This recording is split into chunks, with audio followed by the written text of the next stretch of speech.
All right. Hey, I think we're live. So let's get this going. If you guys are first time here, I'll just get all this out of the way while we're waiting on the video to load up because I know there's a little bit of a delay before it actually goes live. And anyway, you get the idea. So let's figure that here. Hang on a second. Let me check something out. Got it. Okay. So let's get the disclaimers out of the way. This is a weekly live broadcast. Pretty much every Thursday evening, 7 o'clock Central, I'm here. Not every time, but most of the time. Sometimes life gets in the way and I just can't make it. The only thing, I don't have a topic planned out, so this is just an Ask Me Anything session. I do my best to respond to all the chat that comes in on the live chat. Ask me anything pretty much you want to ask me. Just keep it family friendly, keep it polite. Don't be rude with anybody. Don't spam us with your comments. We'll kick you out if we have to. But other than that, anything's pretty much fair game. So let's get into this. We got New Mexico Dust Bunnies here. Was here early actually with a question before before we even went live. Says, hey Chris, hope you're all well. Hope the wife's recovering well. She's doing fine, thank you. Says, I have a doe that kindled this week. Only had 3 kits, 2 expired. Now just 1 remains. I'm sorry to hear that. Says, my question, will the heat affect the size of the litter? I don't think heat, I don't really have never noticed the heat affecting the size of the litter. Like you noticed it could, affect how well they survive, but it doesn't necessarily affect the size of the litter. Usually what I notice affects the size, well, it could, I guess, because it could affect your buck's fertility. Let me adjust that camera just a little bit. I feel like I'm cutting my head off. It could affect the buck's fertility, but I think that would cause like either pregnancy or no pregnancy. I don't think that heat really affects litter size that much. Now, what does is the age of your doe. So if she's over, say, 3 years old, there's a good chance, and you don't know just based on one litter. I would breed her again, try again, see how she does on the next litter. But there's a good chance she may be getting old, she may be aging out, and that may be why she's having the small litter sizes. So it's hard to say for sure. Again, give her another chance or two and see how she does on those before you count her out. All right. Boris is here and Mark Meyer. Hey guys, and No Fuentes. That's probably Noe Fuentes. I don't know if I'm pronouncing it right. Hello, Chris. I wanted to ask, is it worth buying Texas A&M quail? Well, I don't know what you mean by worth buying them necessarily. There's nothing wrong with them. My experience with A&Ms was they tended to be a little bit more aggressive than what I have with my Jumbo Pharaohs. I personally like the Jumbo Pharaohs and the meat makers the best for a couple of reasons. They do tend to be a little bit more docile from what I've experienced. When I had A&Ms, they did like to fight a lot. They were a lot more aggressive than the birds that I have now. The other thing I didn't like about A&Ms is you can't feather sex them. You have to vent sex them to tell which ones are roosters and which ones are hens. And with the Jumbo Pharaohs and the Jumbo meat makers, they're a standard brown color, and you can just look at them and tell that's a rooster, that's a hen. So you don't have to vent sex them. So that's my personal opinion on which one's better. I like the meat makers and the Pharaohs a little bit better. But there's nothing wrong with A&Ms. If you want A&Ms, go for it. There's nothing wrong with them. You'll do just fine with them. So hello to you, Alex and Brad. Hello, Phyllis. And let's see, G. Burke says, hey, Chris, hope all is well. I've been concerned about an ACO. Oh, the animal control officer at your house. Yeah, well, they haven't shown up yet. The neighbor's got to call them back, I guess, and get them to come over and inspect her chicken coop and give her a permit. I'm hoping they don't pester me. I don't know. I don't think they will. Nobody's complained about me yet. We'll see. I don't know what I'll do for content if I have to get rid of the quail and things, but we'll find out. We'll find out. We're not going to worry about that till it actually happens. All right. Kyle says, how do you issue with the neighbors? How do you issue with the neighbors? I think you're asking about the situation that I posted the video on last week. And those of you guys that may not be familiar with that, or it was like this week, I guess it was, my neighbor had animal control called on her because she had a couple of roosters back in her yard. And they told her she had to get rid of her goats. She had 3 little pygmy buck goats. She had, I don't know, they told her she could only have 3 chickens. Now, here's the strange thing about that is looked up the ordinance, and the ordinance says you can have up to 12 chickens. So they're not enforcing the ordinance the way it's written. So I don't know how that's going to work out. They've got to come back and inspect. So far, they haven't said a thing to me. But my quail hutches are visible from the road. I mean, they can see them surely. But again, nobody's complained. And they even told her the only reason they're there is because somebody complained. So we'll see. We'll see how it goes. But again, I'm not worried about it. All right, Laney says, do you breed your rabbits during the summer? No, I don't like to breed during the summer. Now, I did breed my doe early spring. Well, it was early spring anyway. So she ended up like nursing babies into the summer, and I lost a couple of them because of the heat. I don't like to breed during the summer. I think it's just too hot. It's too miserable for them. I give them a break during the summer. I breed in the fall, the winter, and into, that's about it, the fall and the winter. I try to get them, all the breeding done by the time spring hits, so they're not having babies, in the heat of the summer. All right, Mark, Mac Guyver, that's what it is. Mac Guyver from Germany. Hello to you. Dixon's Dairy Goats. Hello, Chris from Clayton, Ohio, Idaho, that is. Good to see you. Maria Gomez. Hello from Buckeye, Arizona. Hey, Coturnic's Corner is here. Good to see you guys. Thanks for joining. Spencer says, hello all. Did the inspector make it back to your neighbor's house? Is all well? I think I already answered that one probably. Not yet. No, I don't think they've made it back yet. All right, Ricky says, did you dispatch all your grow quit? Yeah, I think it's grow outs because of the neighbor issue. I haven't dispatched them yet, no. They're a little bit on the small side still yet. I want to let them grow out for another couple of weeks. I might go ahead and process my adult birds this weekend. That way, at least I don't have roosters crowing whenever the animal control's here drawing attention.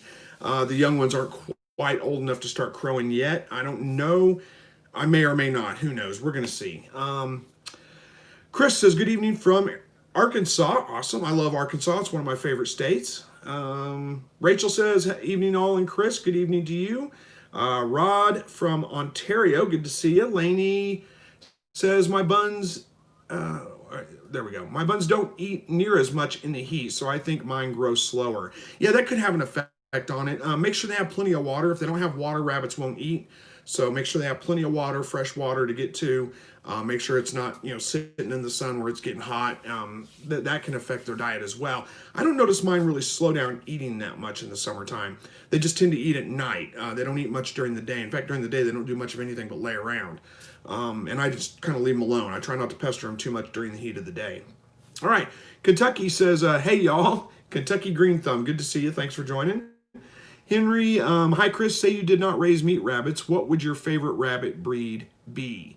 Boy, I don't know. If I didn't raise meat rabbits, I wouldn't have rabbits. I don't know.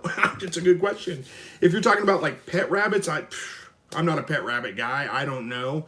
I think probably if you're looking for a pet rabbit, you can't go wrong with probably like lop ears, the Holland lops or the mini lop ear rabbits. I think those are pretty well suited for pet breeds. But honestly, I don't know. That's not my area of expertise. Jupiter's here says a good pronunciation of Noe Fuentes. I'm not sure if I got it right or not, but sorry about your neighbor's issues. I hope they leave you alone. Yeah, I'm hoping they leave us alone too, and the neighbor does too. She said she's really hoping that, her problem, she's going to feel guilty if it comes, and I told her it's not your fault. If they come over to my house, it's not your fault. Don't feel guilty about it, but she will. But I'm not too worried about it. I think it's going to work out just fine. Brandon Fuentes, is it two Fuentes we got in here? Says, hey Chris, my eggs are in day 14 and I put a bunch of water in like you said, and my incubator only read 63%. What do I do? Don't worry about it. Just incubate away. It's going to be fine. Chances are your incubator is just reading off a little bit on humidity anyway. You can't get a real accurate humidity reading based on just the humidity gauge on your incubator. You really have to do relative humidity, which involves like a wet, dry bulb, all that kind of stuff. So don't worry about it. As long as you got, if the windows are fogging up at all, you got plenty of humidity in there. It's going to be fine. Don't stress. All right. Tara says, hello from Missouri. Having a hard time finding quail food here. What's a good substitute? Well, I don't know what part of Missouri you're in, but you might check with, here's the suggestions I always make. Check with your local feed mill or local feed stores. Ask if they can order it in. If they can't get that, check for turkey starter. They might be able to order turkey starter in, and it's pretty much the same thing. So you might be able to get away with turkey starter. If they can't get that, then go with a chick starter. If you can get a non-medicated, I would say get a non-medicated, but if you can't, medicated's okay. It's not that big of a deal. But I just personally would rather have a non-medicated feed. If the protein level's really low, you can grind up some catfish food, catfish pellets, or dry cat food and mix in with that to bump the protein levels up, and that will be fine to feed them. Oh, my nose itches. My grandma would say that's I'm expecting company, but so yeah, that's the direction I would go with that. So hopefully that helps you out a little bit. All right, Lainey says, If you do give your rabbits a summer break, when do you start breeding again? In the fall. I know that's kind of vague, but usually around middle to late October when the temperatures start cooling off. And I know it's going to be pretty much we're done with the 90-degree weather. That's a pretty much whenever I start breeding again. Sometimes I'll breed a little bit earlier than that, like maybe the end of September, the first week of October. It just depends. All right, Brandon says, hi. Why are the really early signs of a pregnant, or what are the really early signs of a pregnant rabbit? Not much of any signs, honestly. Rabbits don't really display pregnancy very much. You might notice they might change their behavior a little bit, like their attitude. If you've got a really grumpy rabbit, sometimes they'll be just all of a sudden really easy to handle, or vice versa. The really friendly rabbit that's just all of a sudden real grumpy, doesn't want to be messed with at all.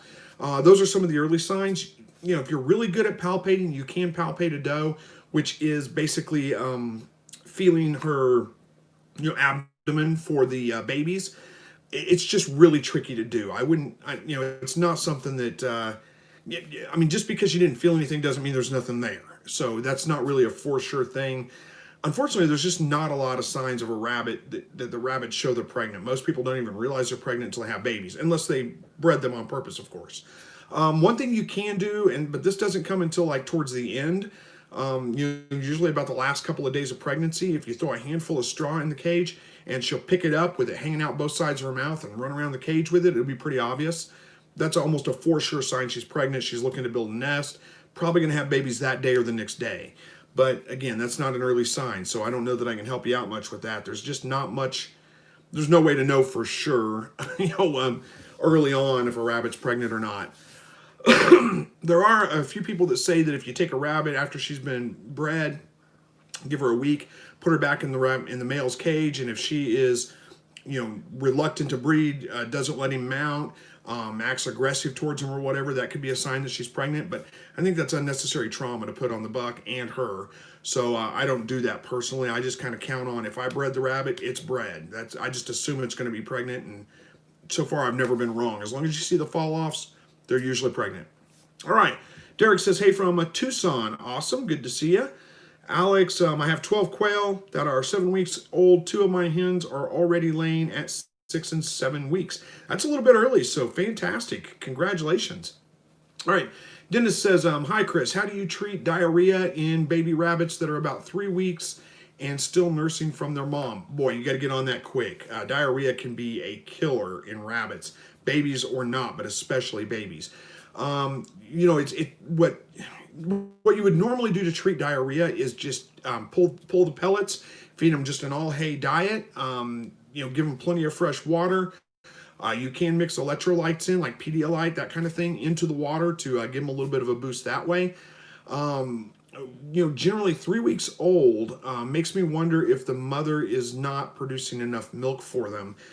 So it may be something you have to supplement there, but I doubt that's the case. Chances are, it could be something, it could be an illness like Coccidiosis or something like that, which is actually a parasite, not an illness, but it could be an illness, a sign of some kind of illness in them. It's rare for them at 3 weeks old to get diarrhea. It's not uncommon if they get weaned too early to get that weaning enteritis, and that causes diarrhea. But at 3 weeks old, they shouldn't, if they're with the mother, they should not be being weaned already. That's just, you shouldn't have any problems with that. So it makes me concerned that there's something else going on, something that they ate. Monitor them very closely, give them plenty of fluids, make sure they have plenty of access to water. Of course, they're probably getting all they need from their mother from nursing. I'm sorry, there's just not a whole lot I don't think you can do. I don't really know of any other good remedies for that in baby rabbits. Again, usually with adults, you would just have to, like I said, pull pellets, go to an all hay diet until it clears. But watch them pretty close.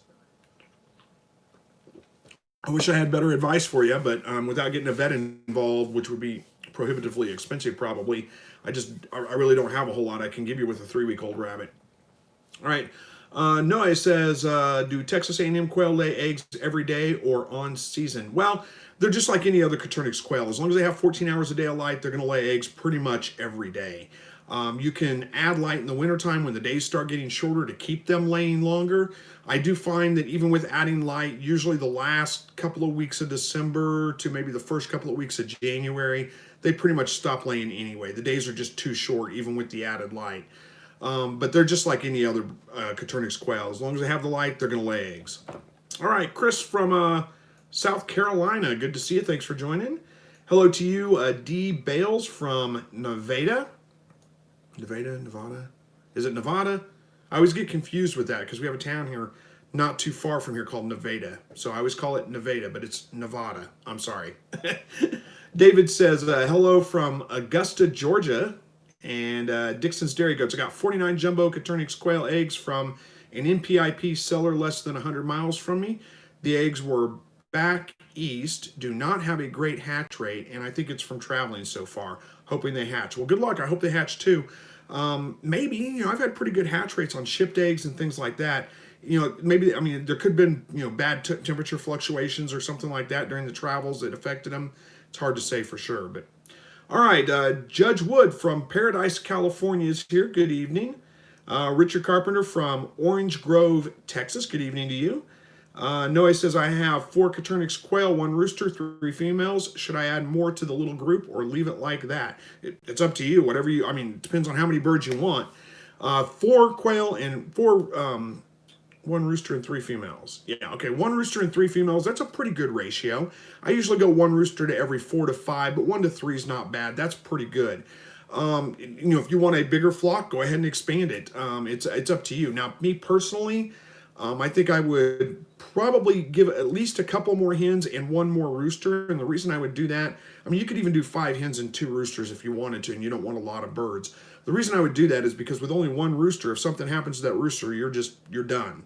You don't have any options. So I would like to add another rooster, but I wouldn't add another rooster as a backup with just 3 hens. I would add another couple of hens, keep those hens from being overbred too much. But that's just my opinion how I would do it.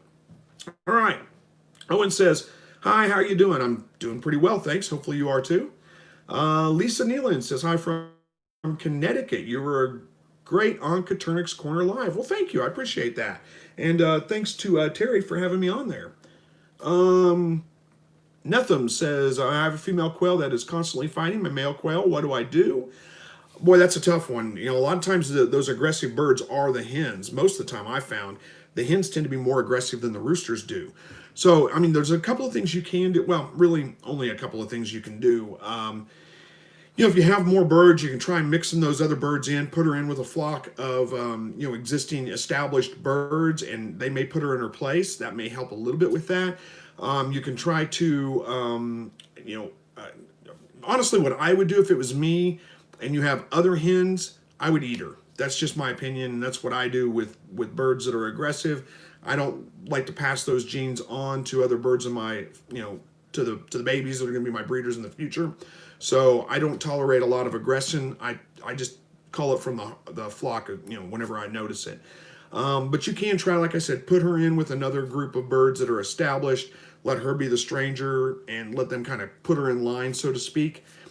That might work. That's something you can try. It's difficult to get them to stop fighting once, if you've got a bird that's aggressive. Excuse me, let me grab a drink here. All right, it's your boy Carter. Boy, that's a hard name to read. Says you probably don't remember, but you commented on my comment on the temperature control video, and thanks to you, I have 10 chickens. Well, I might remember if I knew what the comment was that I commented on, but hey, I'm glad I helped, and congratulations on your chickens. I probably would remember if I knew what the comment was that I commented on. Again, I'm going to apologize, guys. I have not been answering comments for the better part of a month and a half, probably. Not intentionally. I guess it kind of is intentional, I guess. It's just I've been so much going on and so busy. I just haven't had time to get in there and do that. So forgive me for not answering your comments. I'm working on it, trying to get back on track on that. Hopefully I will soon. Pierre Franklin says, God bless from Vietnam, praying for you. Well, thank you so much. I appreciate that. Bale bricks. My quail went broody and hatched their own eggs. How common is this? I'm very proud of her and her partner. Not very common at all, really. It's pretty rare for quail, domesticated Coturnix quail, to go broody and hatch their own eggs. It can happen. It does happen from time to time. Usually they don't do a very good job, and usually they're not just not very good mothers. They get kind of, seems like they get real, into hatching the eggs, or they get broody, and they'll sit on those eggs, and then usually about a week and a half into it, they just kind of give up and lose interest. But hey, congratulations on the one that hatched the eggs for you. All right. New Mexico Dust Bunny says, for Rex rabbits, what's a good average weight for a kit 6 weeks old? Mine are averaging 2 pounds each. Is that a good weight, or are they under? Little weight over 11 pounds now. Litter weight over 11 pounds now. Okay, so I assume you're talking about standard Rex, not mini Rex. At 6 weeks old, I would personally like to see them closer to about 3.5 to 4 pounds, somewhere right around in there. I like to get them to 5 pounds by 8 weeks. That should be possible with good purebred standard Rex rabbits, but a little over 2 pounds, or averaging at 2 pounds at 6 weeks, isn't terrible. I don't know if you consider it a good weight or a bad weight. It's pretty common with a lot of rabbits that they're not really at 5 pounds till about 12 weeks old. That's kind of what I'm dealing with my current rabbits there, and that's just genetics of the rabbits. Mine's I've got a New Zealand doe and a California buck, and they're known for being good producers and producing big litters that grow fast, but her genetics just aren't that great apparently, or his maybe. I think it's hers, because her babies grow out a little bit slow. They usually don't hit 5 pounds till about 12 weeks. All right. Sujek says, any news on the whole animal control thing? No, not yet. They haven't been back yet. I'll keep you guys updated on that. Noah says, on my incubator, I have problems because the temperature goes up and I have to lower it. How do I fix it? Or what can I do to have a little, or what do I do? I have a little giant incubator. Okay. I'm not sure, when you say the temperature goes up, I'm not sure how much you're talking about it going up. If it bumps up to 101 and then goes back down to 99 and then bumps back up to 101, that's pretty normal fluctuation in an incubator. One thing to watch for is make sure you don't put it like in a sunny window, or someplace where the sun's going to hit it, direct on, or any place where you get like huge fluctuations in room temperature, like right over an air conditioning vent or a heating vent or something like that, because that can affect it quite a bit as well. That would be the first thing I would say, is try to move it to an area that's maybe a little bit more stable. If that's not the problem, you're talking about big swings in temperature, like it's going up to 110, then that's definitely a problem. Contact the company. Miller Manufacturing is who makes the little giant incubator. Let them know about it. They've got pretty good customer service. I had a thermostat on my incubator go out one time, contacted them, and they sent me a new thermostat in like 3 or 4 days. It was there in like a week. And didn't ask any questions about like when I bought it, if it was in warranty, none of that stuff. Just sent me a new thermostat. So that would be my suggestion, is if you're really having bad swings in it and it's not due to sitting in a window where the sun beats down on it for half the day or something, then I would contact the company and see what you can get done. All right, Flock Family says, did your neighbor get rid of her goats? She did. She found a place for them to go. They took her goats and her roosters. Kind of I don't know them personally. I didn't get to meet them, but from what she's told me, they were just they had a farm. They currently had some goats, and they currently had sheep and chickens, but they didn't have any roosters right now. So these goats fit right in with what they had. They're going to be pet goats. They're not going to eat them. The roosters fit right in with their current chicken flock, so it was a really good fit for them, and she's pretty happy about that. All right, Dennis says, also, how do you get a very stubborn doe to breed? She hides in the corner on the buck's cage and never lifts, like never. She's about 9 months old, and it's in New Zealand. Really common issue, that one of the most common things I get asked. Okay, there's a couple of tricks about getting a doe to breed. And now, sitting in the corner is a little bit trickier, but still, what I find usually works is try it over and over again. So try it in the morning, try it again in the evening, 15, 20 minutes at a time. Try it the next morning, try it the next evening, try it the next morning, try it the next evening. Usually 4 or 5, maybe 6 times, she's going to be more open to breeding with the buck, and she's going to allow him to mount.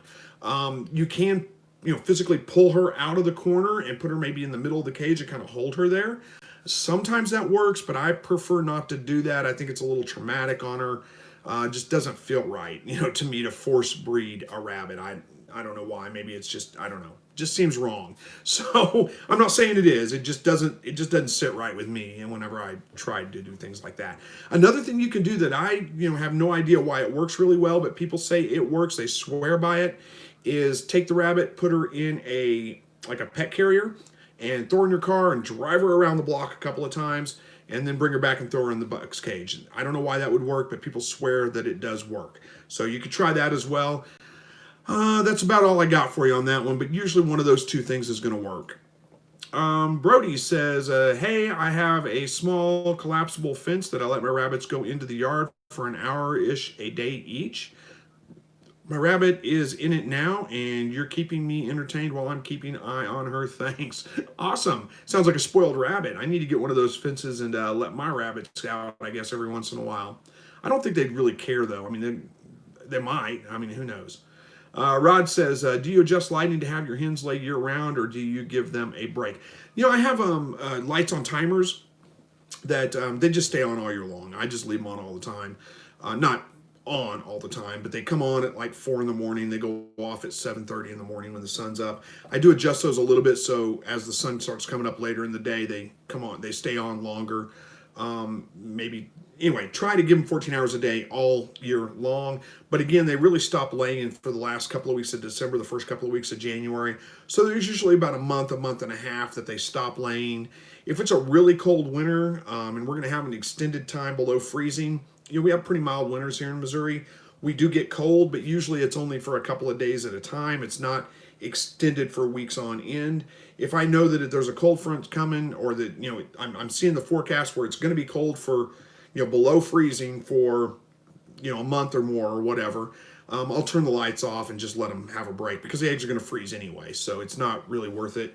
But other than that, I do keep them laying most of the year. All right, Spencer says, been waiting on 12 weeks for eggs from hatch. Anyone else still waiting? I know that hatch poultry right now is having a hard time keeping up with things. Again, we've talked about this. I know there's been a couple of people that have had some issues. I do believe that, Dawson's the guy that runs hatch poultry. I do believe he's a good guy. I do believe he's working really hard to try to meet his commitments, to try to get things back on track. So, if you guys don't want to order from him, I understand completely. That makes sense. I've really been kind of evaluating it to decide if I should pull the discount link or not. But, I really think I just left it there just because it's a discount link. If you guys want to order from Hatch Poultry and get a discount, go for it. Right now, they are a little bit slow. They're a little bit backed up. I've talked to him a few times. He's been really busy. He's tried to hire on a few different people and has had a hard time with the current, the pandemic and all that kind of stuff, getting more people hired on to be able to help with all these things. I'm sure he's going to get back on track. It's just, it's a little bit frustrating right now for you guys, I know. And I'm sorry you're having those problems. All right. No, he says, sorry for the noob question. I'm 13 and I'm still learning because I barely started. Hey, it's no problem. That's what we're here for, is to answer your questions and to help you out.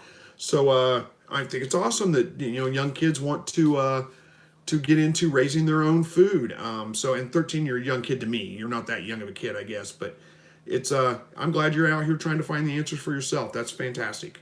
So well done. And I just got a super chat from Amy the Little Farmer, a $10 super chat. Thank you so much, Amy. Didn't ask a question or anything, just throws $10 at me. Appreciate that. Hey, Verna, good to see you too. Verna says to Noah, he loves questions, and for those that are trying to learn, only stupid questions is the one you don't ask. Well, mostly true. Sometimes there are some other stupid questions, but you didn't ask any stupid questions, so don't worry about it. Derek says, how concerned are you with this rabbit virus thing? I'm looking at getting some meat rabbits. I'm not really too concerned about it.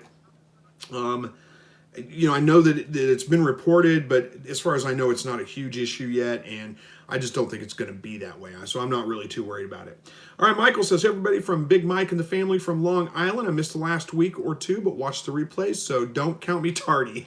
I don't keep attendance anyway. It's okay.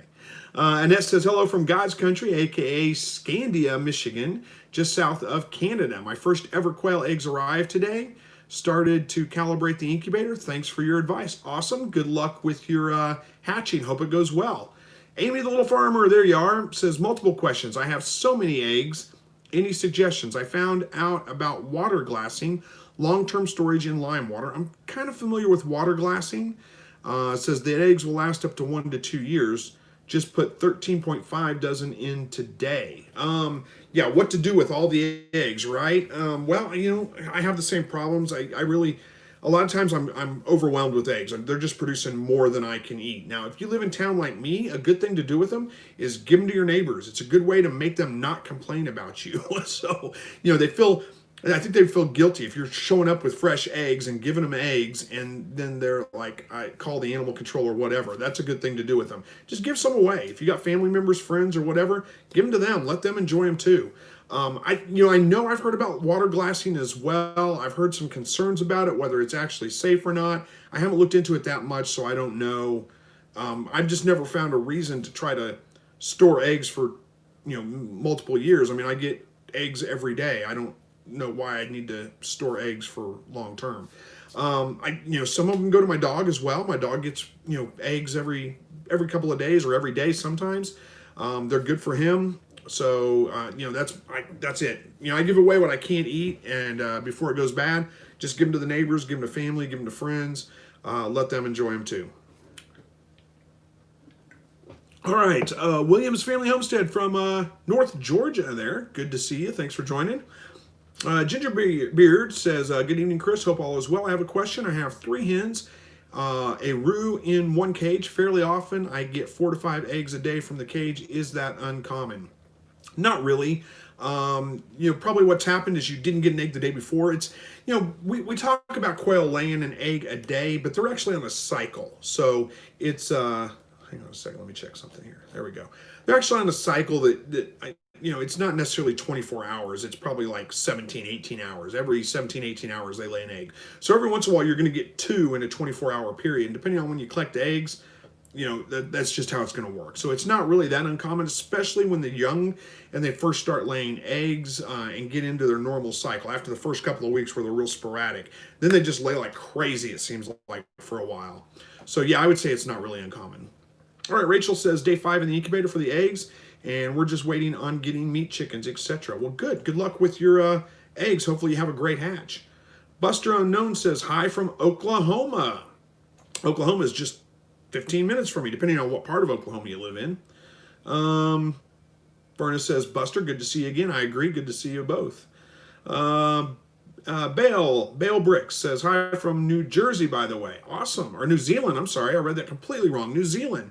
One of the places I've always wanted to visit. Maybe I'll make it out there someday. Thanks for joining us, by the way. Adrian says, when should I butcher my jumbo quails? They're 6 weeks old and getting noisy. Whenever you want to. It's up to you. I like to wait till they're about 8 weeks old because I find that at that point they're pretty much full grown. They will continue to grow after that, but it really slows down after about 8 weeks. So I find that's kind of my best food to weight gain ratio is up to about 8 weeks old. Sometimes I'll let them go a little bit longer, up to 12 weeks old, but generally around 8 to 9 weeks old is when I like to process them. Nothing wrong with processing them at 6 weeks. If you want to, go for it. Or say they're getting noisy, it's probably the roosters. Go ahead and process the roosters if you want to, and you can let the hens grow out a little longer. All right, my little patch says, hi, Chris, how was your wife's birthday dinner? Also, looking at getting quail for meat and eggs. What breed should I go? Would be good to start off with. Wife's birthday dinner was great. We went over to the little Mexican restaurant that's just down the road. I know enough Spanish. I was able to tell them that it's her birthday without her knowing. That's what I told them. I told them I was just going to practice my Spanish with them and asked if they'd, help me with that. And I said, hoy es el cumpleaños de ella. And, they looked at me and I said, did I say that right? And they said, oh yeah, you said it right. And so I'm not very good at my Spanish, but I knew enough that I could get that out. So they brought a little dessert out to her at the end and kind of surprised her.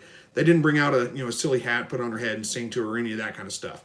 They just brought a dessert, a little ice cream and stuff, and it was pretty good. It's a really good restaurant. Like it a lot. Just kind of not a lot of people know about it, but it's just like 3 blocks from the house, so we eat there quite frequently. Okay, what kind of quail should you start off with? You can't go wrong with jumbo. I would go with jumbos for sure. And me personally, I would go with jumbo farrow or jumbo meat maker. One of those two, those are one of the best you can get. So that's my personal opinion on the best type to start off with. They tend to be calm. They tend to be they're easy to sex. You can just look at them and tell which ones are roosters or hens. You just can't go wrong with them. I think they're the best ones. All right. Tacky Khaki says, hey, from Elk Grove, California, I hatched 3 beautiful hens and 1 barred rock rooster with incubating tips I found from you in April. Well, awesome. Congratulations on your hatch. Let's see. Buster's talking to Fern. I'll let you guys discuss that. Dixon says, come on, folks, thumbs up. There are 92 in here and only 28 thumbs. Well, thanks, man. I appreciate it. The Bird Dog says, hello, Chris from Norfolk, Virginia. We are first-year quail farmers, so we're going to pick your brain a lot. Well, go for it. Again, it's you I'm going to apologize to for not being available to answer a lot of comments lately. I apologize if I'm slow to respond or don't respond to comments. They're always a Thursday evening live broadcast. Feel free to come in here and ask anything you want. I do better with the live interaction portion of that anyway. How are we doing on time? 20 minutes left, 25 minutes. So we're doing good. All right. Dennis says, if you're purebred rabbit, if you are a pure rabbit breeder, there it is it a good idea to breed half siblings, or should I maybe skip a generation?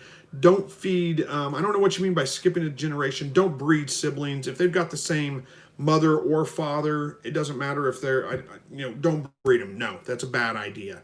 You can breed, and it is a good idea to breed like daughter back to father or son back to mother, and that will, you can do that. That's line breeding, and that will really kind of sometimes accentuate your really good qualities. But don't breed siblings, half siblings. It doesn't matter if they're from several litters later, whatever. Don't breed them that way. That's a bad idea. All right, Rachel says, I use poultry food. I think you're referring to what do you use if you can't find quail food? Poultry food will work. I like a little higher protein. So, like I said, you might be able to mix something like that in there with them. But, yeah, poultry food's fine. You can use it. All right. Amy the Little Farmer says, had a hen who had a bloody face. I isolated her for 1 hour. She had a ton of blood in the cage. When I checked her, ended up calling her, and her crop was full of blood. Any insight? That sounds strange. You're not mentioning if she has any wounds or anything that are bleeding. I don't know why her crop would be full of blood, unless, most of the times whenever you have fighting within birds, within quail anyway, they usually go for the eyes, the face, the neck, of the other birds. And it could be that one of the birds just pecked her in the neck just right to cause some internal bleeding, maybe in the crop area. I don't know. That's my guess on it anyway. All right, Gary B says, he's talking to Richard Carpenter. I'll let you guys talk. Okay, no, he says, I did have one hen die because the rooster killed it. Why did that happen? There's a lot of reasons. Quail can be aggressive birds. It happens from time to time. If you have too many roosters for your hens, they can overbreed them and kill them that way. But a lot of times, especially if you get like adult birds and you try to combine them together, they're going to fight. And sometimes they can fight enough to kill one of the other birds. So that, that's always hard when you're mixing new birds in with existing birds. I find it's better to do that when they're babies and not adults. You tend to get away with a little bit more that way, and they don't tend to fight that much when you add 2-3 week old birds in with older birds. They just let them grow up and become part of the flock. It's possible that you have just an aggressive bird. Every once in a while you get a bird that's just aggressive for whatever reason, and they don't follow any of the rules. They're just mean, and that could be the case. So it's hard for me to know for sure. I would just say watch the rest of your birds. If it doesn't happen again with any of your other birds, count it up as a one-time loss and just move on. Unfortunately, when you're raising animals, sometimes you're going to have them die, and there's no explanation for it. Don't stress over that too much. You'll drive yourself crazy if you do. Frank says, should say hello from East Texas. I used to live in East Texas. I used to live in Nacogdoches, actually. Good to see you. Thanks for joining. Michael says, I don't know why, but I have 13 hens, and they're going through a ton of sand. In the last 3 months, I've used 4 bags. When I put it in, they rush it. I'm not seeing a lot on the ground. I use regular game bird feed. Well, they're probably eating some of it, but you're not going to see a ton on the ground. If they're kicking it out of the sandbox, it's going to just, mix in with, what you have on the ground. It's going to just meld into the ground. It's not like a pile of sand right there underneath your hutch. Make your walls higher on your sandbox. I use, in a bigger, wider sandbox will help too. But I use a, part of my hutch is actually sectioned off, and that's my sandbox. And it's a 2x4 on its end, so it's not quite 2 inches. What is that? 1 3/4 inches or whatever a 2x4 is wide. It's that wide, and that does a pretty good job of keeping most of the sand in there. They don't really go through it. When I had smaller sandboxes, yeah, they kicked them out. Like it was like put sand in there, and the next day it's gone. They're just kicking it out like crazy. They love to get in there and stir it out. So if you can find a bigger one that gives them room, where they can get in the middle and kick it around and not kick it all the way out and make the walls a little bit higher, that will help a lot with that. Alternately, what you might do is put, if you have a smaller box, if you can put it inside a bigger box, so it will catch the sand that they kick out, then you can just recycle it and dump it back in there maybe. That's a thought too. Chris says, do quail roosters court hens with a dance, or is it normal for them to be aggressive and just pull the neck feathers and just jump on them? Yeah, that's pretty much the way they do it. They're pretty aggressive in breeding. So yeah, that's normal behavior. All right, Amy the Little Farmer says, is an English White and a Texas A&M the same variety? No, they're not. Not technically, but technically a Texas A&M is a jumbo bird. I don't think English Whites are jumbo birds, but I'm not 100% sure. They are different varieties though. Texas A&Ms were developed by Texas A&M University, but it's very hard. I mean, most people call them all white birds Texas A&Ms, when actually English Whites are probably more common. But it's hard to tell the difference for sure to know. I think the English Whites have traditionally have a black spot on their head, whereas A&Ms don't. But I don't know that that's true. I can't remember. I'd have to go back and look at my notes. All right.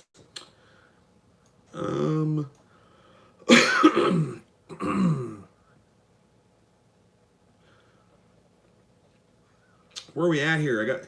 If you've left a comment and you're referring to somebody else, like you're tagging them in your comment, I'm going to go ahead and skip that because I want to make sure I get through all the comments before we run out of time.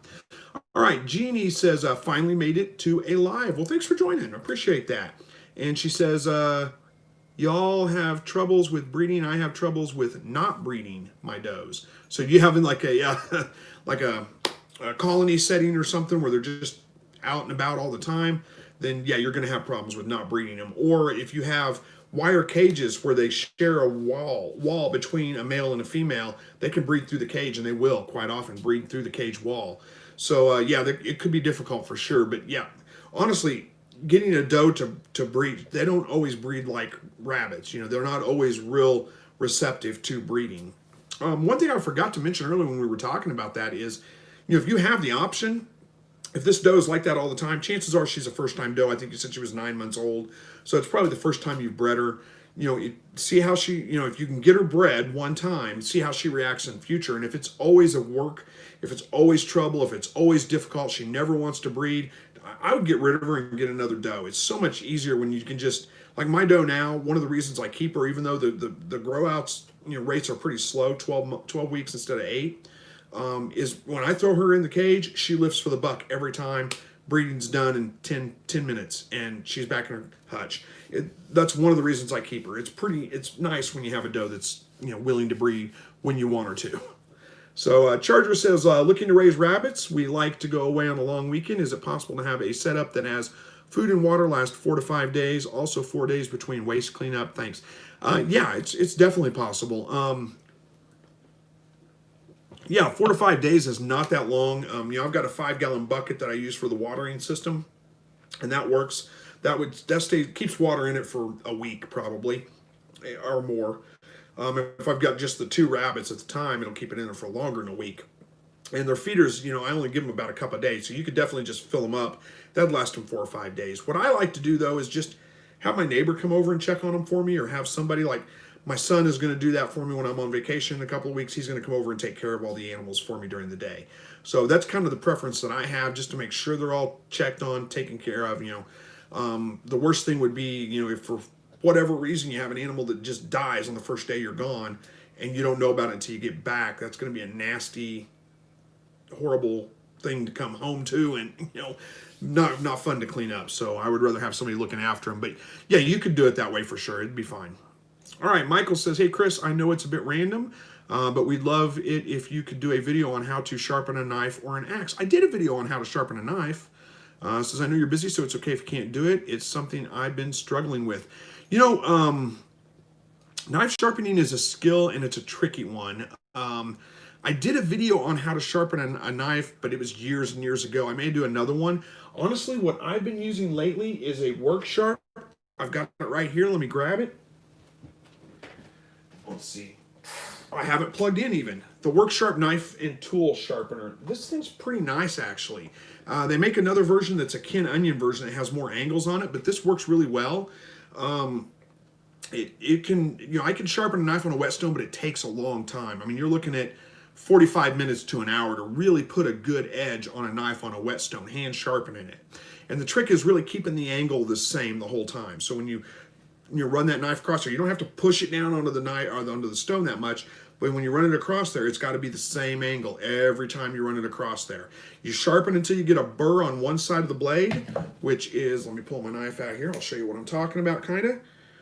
So when you're putting an edge on a knife, you run it across the stone and you sharpen on that side. What you'll feel is a burr raise up on the other side. You can kind of see it sometimes, but if you just run your thumb across the edge, you probably can't see that. If you run your thumbnail, let me see if I can turn that around. There, maybe like that, across the edge of the knife like that, it'll catch on that burr. You'll feel it. It's basically the knife is folding over. It's really small. You'll feel it. When you get that burr on that edge of the knife, you turn it over and you sharpen the other side until you get a burr on that side. And then this is when you're establishing the edge of the knife, establishing the, which you should do the first time you sharpen a knife, because your angle is going to be different than what the factory had. And as long as you can keep that angle constant, this is what you do. You sharpen until you get a burr on one side, flip it over, sharpen until you get a burr on the other side, you know, until you raise a burr on the other side. Do that 2 or 3 times. Flip that burr back and forth 2 or 3 times, and then you move to a fine stone and you go to working to hone that burr away. So you sharpen. Usually what I do is one stroke this way, this way, this way, this way. And you do that a lot until you get that burr worked away until you got a good, nice edge on there. This thing does it in like 10 minutes, maybe, not even. It's more like 4 minutes. You know, it's super easy. It's not as good as a whetstone. The edge doesn't hold up quite as long as what it does on a whetstone, but it only takes me like 5 minutes to touch up my knife. So, you know, it's a nice trade-off for me. Let me just put this back up. And it comes with, you know, a coarse one for establishing the edge and a fine one for honing it. So, you know, that's a good tool to get. I think they're like 50 or 60 bucks. They're not that expensive. I mean, it will do an axe as well, but honestly, an axe is pretty hard steel, and you're going to want a more of an angle on that. It's a working angle. It's not a thin angle. You make a thin angle on a knife blade. That's going to be a little bit sharper. It's going to be a little bit. It's going to work better to cut a lot of things you use a knife for, but it's not going to be as sturdy as an axe. An axe has got a more aggressive angle to it, a different angle. So I think you would probably be better off with. I mean, yeah, you could do it with a whetstone, but probably files or something like that. Honestly, sharpening an axe is a lot of work. I think I would take it somewhere and have them sharpen it. I found sharpening services will do it for like 15, 20 bucks, and they do just as good a job, probably better than I could do myself. But all right, hopefully that helps you a little bit, Michael. I'll try to see if maybe I can do another video on it at some point. We'll see. I've got a nice set of stones. I just don't use them as much anymore because I've got the work sharp. All right. Shane Artisan, that's a hard name to say. I'm gonna call you Shayna. Says, I agree, I can't stomach forced breeding. Yeah, I don't like it either. It just doesn't seem right. It seems wrong. I always feel like I'm just doing something wrong. I lost track here. There we go. Golly, I got a lot of comments. We're never gonna get through them all. I'm gonna do my best here. Let's go. Judge says, hey, Chris, I have a flock of 7 birds, Texas A&M, and consisting of 5 hens and 2 males. The other day, one of my hens surprised me with a solid blue, almost celadon egg. Is that normal or rare? Yeah, it's not uncommon. Sometimes you get those that are just almost completely blue or green or some weird color. It happens. It's not that rare.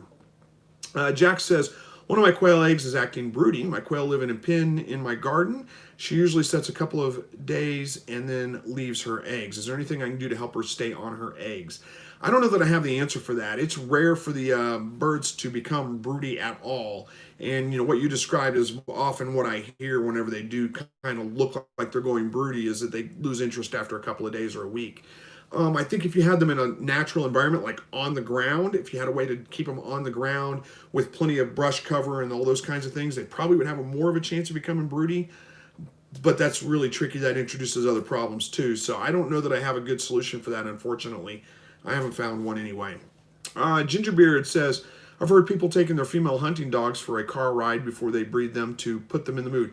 I don't know why it works, but I've heard the same thing. So, all right. Excuse me. Gaming Golden says, love your vids. Well, thank you. I appreciate that.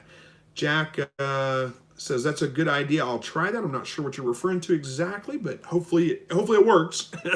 New Mexico Dust Bunny says, you should totally give your rabbits air range. I think free range time is what you're saying. You'll see a whole new side of them. Just make sure RHV2 isn't in your area. If it is, I would quarantine the space first. Yeah, that's probably a good suggestion. I don't think it is. I've never heard of it being in this area. The other thing you got to worry. I mean, just introducing them to the ground, you're going to have a higher chance of getting parasites, whether that be worms or fleas or ticks or any of those kinds of things. I don't know how big of an issue it is, though. I'm not too worried about it.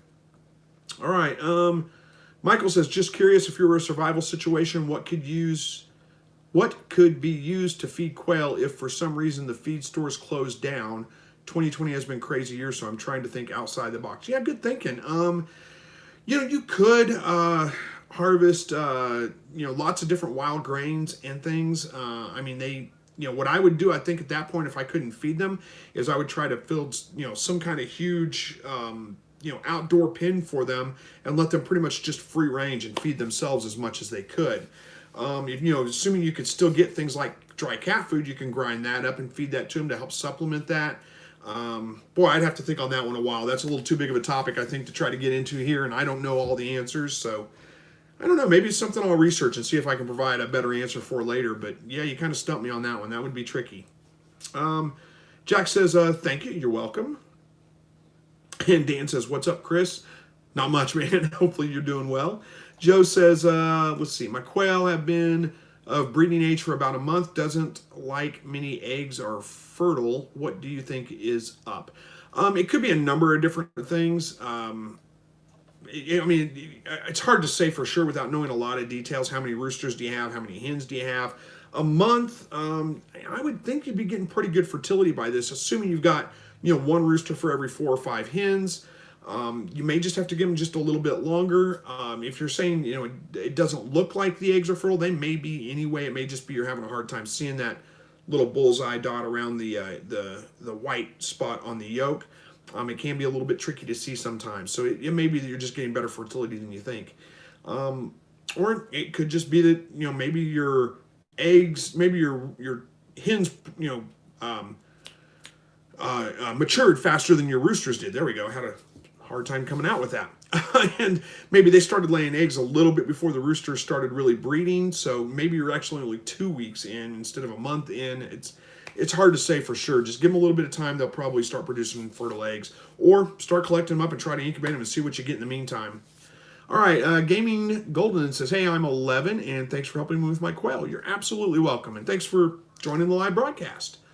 Brody says, mine love the yard time. My big Rex doe goes straight for the grass and chows down. My doe is running laps now and draining some energy. Awesome. Jeannie says, what do I do if all my kits are passing away? Oh, that's terrible to hear. I'm sorry. To me, that probably sounds like, it could be summer heat that's causing it, but you're saying all of them are passing away. Sounds like an ongoing issue you've had. I would check for coccidiosis.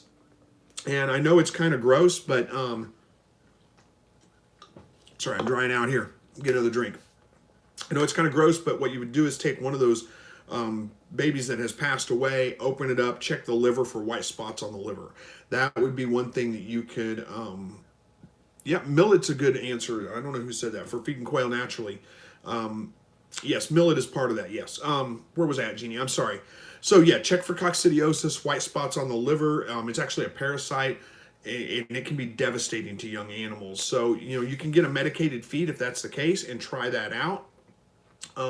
It's basically a thiamine blocker that can help block the effects of the coccidiosis, but it's really hard to get rid of once you've got it. So I would look for that or some other kind of illness or disease that's happening. It's hard for me to say for sure without knowing a lot about your setup and how things are, and even then, I don't know that I would know for sure. But that would be my first thing to check for. Hopefully, that's it. Hey, Live to Fish, good to see ya. Gaming says, can I have my rabbits in a big cage with a male and a female? No, not a good idea to keep your male and your females together. You need to separate them out and control the breeding. If you keep them together, what you're going to end up with is, even if it's a big cage, you're going to end up with the male breeding, all the time, wanting to breed the rabbit all the time. Females can get very territorial. They can be really aggressive towards the males. It's not a good idea to keep them in the same cage. The female needs her own space. The male needs his own space, and you need to control the breeding. That's my opinion on it. All right, New Mexico dust bunnies say some areas here are real bad with RHV. Some counties don't see any wild rabbits anymore. It's bad, around 90% mortality rate. Man, that sucks. Super contagious. If it's in your area, take it seriously. It's here to stay. Yeah, it probably is, unfortunately. That is sad to hear for sure. Live to Fish says, how long does it take a Bobwhite to start laying? I think they take like up to 6 months to start laying. They mature a lot slower. But I'd have to look that up again. I can't remember exactly. Gabriel says, you the man, Chris, thumbs up. Well, thank you. Gingerbeard says, not a quail or rabbit related, but is super glue okay to put on a gash on a dog's muzzle to close it up? Owner of attacking dog won't pay for a vet bill and I can't afford it. Single father, 3 kids, no jobs. I think you could probably find, I think super glue would be okay. I think it would work. But you could probably find something that's a little bit better. I think they make specific metal glue. It may not be any different than super glue. Honestly, I'm not a vet. I don't know that I can answer that question for you. And depending on how bad the gash is, you may not even need to close it up. Dogs are pretty resilient. They recover from a lot of things. But if it's bad enough it needs to be closed up, then yeah, you can try super glue, I guess, and see how it works. All right, Gaming says, can my quails have watermelon? Yeah, they can have watermelon. Yeah, Amy the Little Farmer says, mine love watermelon. Yeah, they can have watermelon. It's fine. Don't feed them nothing but watermelon. It's a treat. It's not main diet. But yes, they can have some watermelon. David says, I've been watching your video, how you built your quail cage. Very helpful. You mentioned having a light on them when the days are shorter. Where do you put the light? I just hang it from one of the rafters up above, and I've got that clear section over the clear plastic over one side. The other side's completely open, so I just hang it right above it. I started off just setting it on the top of the hutch. The board that goes through the middle, I just set it on that so I got light on either side. But I found it actually worked better hanging it up. It spreads the light out more, so that's what I do with it. I used to use a piece of like plumber's tape and screw it in on both sides of it to hold it up again on the hutch. All right, where are we at here? Oh, just a couple of minutes left. Amy the Little Farmer says, no citrus for your quail. That's a good tip. Don't give citrus to your quail. Brody says, I thought about raising quail. You taught me everything about rabbits, so I've been watching your quail videos now. They would mostly be for eggs because I don't have an incubator yet. Well, there's no problem with that. You can raise them just for eggs if you want to, or raise them just because you want them around, you like having them around. If you plan on raising them for meat, you can get an incubator later. There's no reason that says you have to have an incubator right now. All right, Taco Promotions. Hey, Chris, appreciate your advice. God bless. God bless you too.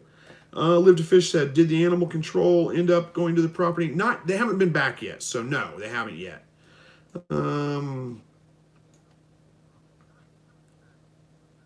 Joe says, I see Coturnic's Corner is in here around good channel. Yeah, they are a good channel. If you guys don't watch Coturnic Corner videos, go check him out. Give him some views too. He is a good channel. Live to Fish says, when you going hunting? I don't know yet. Bow season starts up in a couple of weeks, but it's like 90 degrees out there every day. It just doesn't feel right to hunt deer in 90-degree weather, hunt anything in 90-degree weather. Plus you're dealing with bugs and I don't know. It'll be probably a couple of weeks, maybe a month before I get out there. New Mexico Dust Bunny says, what's your opinion on pine shavings for nest box material? I just got some to try as my next method. It's not bad. I think it's okay, but I don't really like them. I find I like hay. I think that works really well. Or if they're in a box, just paper towels work really well. What I found with pine shavings is they kind of got them stuck in their mouth. They wanted to eat them because the food falls on them. I don't know. That's just my opinion with it, but it wasn't that bad. It was okay. All right, Marie says, I have quails. What's the difference between jumbo quails and meat makers? My quails are regular quails. I don't know the difference. Can you please explain to me? Jumbo quail, well, meat makers are a jumbo quail. Anything that is over like 10 ounces is considered a jumbo quail. What are you saying? Let's see. You have regular quails. That's the difference, really, is that meat makers are just bigger than standard quail. Standard quail are a little bit smaller. That's really it. That's the only difference. Rick says, how do you keep the smell down in your sandbox? I don't notice a bad smell in my sandbox. I mean, a little bit. But as long as you can keep it dry, that's the key. Keep it dry. I don't really have a problem with it. So I don't know if I'm just not as sensitive to it as you are, maybe, or maybe it just doesn't smell that bad. I don't know. To me, I've never noticed it. I mean, it's not great. I don't want to stick my head in there and breathe it all the time, but it's not that bad. I don't know. Live to Fish says, why do my A&M quail fight a lot? Because they're A&M quail. That's the answer there. I mean, when I had A&M quail, they fought all the time too. So yeah, that's one of the reasons I got rid of them and just went back to the standard browns. I found them to be a lot easier to deal with.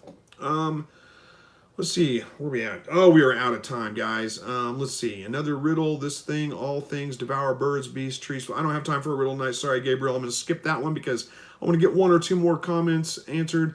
I like riddles. I would normally answer it, but I'm going to move on to another comment. I can give somebody an answer that they need right now. Can you crossbreed a tan tuxedo male to an SSC female? What color would you expect Washington State? Oh, boy, good question. Yes, you can crossbreed them. It's going to be fine. You're probably going to get some that look like the father, some that look like the mother, and then some that are probably a mix between the two. I don't know exactly what to expect from that. It's hard to say. But, and Joe wants to know if I've ever thought about rabbit or quail tractors. Thought about them, just haven't done them yet. I may do them at some time. So, all right, I think we're going to call it quits there. I'm just a little bit over an hour in here. Thanks, guys, for joining me tonight. Thanks for making it worth doing a live broadcast. I appreciate all of you guys. Hopefully you're doing well. And if I didn't get your question answered tonight, I'm sorry about that. Come back next week. We'll do our best to get to it as early as we can. And I am trying again to get back on track to answering comments. So hopefully I can do that pretty soon. But for now, I'm going to say goodnight. Go spend some time with the family. Go to bed pretty soon so I can get up and do it again tomorrow. And God bless each and every one of you guys. Hopefully we will see you guys next week. Take care.